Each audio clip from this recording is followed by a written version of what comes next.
to continually remind the jury that there were these two different size shoe prints, especially in the face of a defense witness who's saying this could possibly have been done by one person.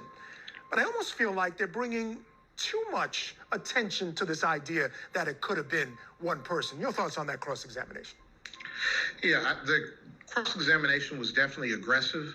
The prosecutor was looking to make his point, which is that, hey, there's these two shoe prints there. The expert ignored the idea that, there was these two different shoe prints and didn't include it in the report. But I agree. There's a thin line to be had there when you're trying to make a point, but it's also in the course of making that point, you're also developing the counterpoint.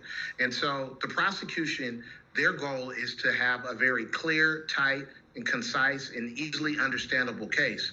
Whereas typically the defense that are trying to muddy the water or here muddy the prints.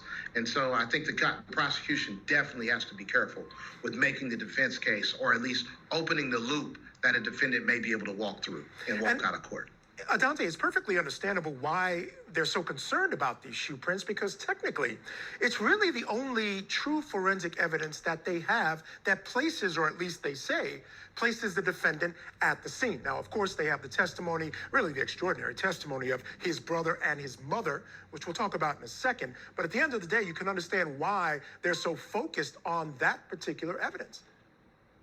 Absolutely. I mean, objective evidence, as they say, doesn't pick a side. It doesn't lose its memory. Memory doesn't fade, and it's not biased. So when you have physical evidence, you'd like to, hang your case, if you will, on the physical evidence and the objective evidence versus solely on, witness testimony, which, as we all know, is imperfect. However, here, the witness testimony is much more powerful, given that these are people who you would think would have an interest in protecting their family versus marching them into prison.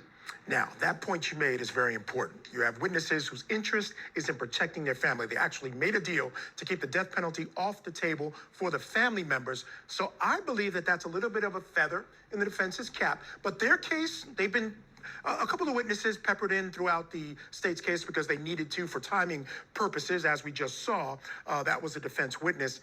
But now they're going to begin their case. What do they have to do, Adante, in your opinion, to begin to separate George from this conspiracy? Remember, this is not just a murder charge, it's a conspiracy to commit murder charge, which is much easier to prove. Just have to show that he was part of this sort of agreement to commit these murders. And we've heard testimony, he was at the scene.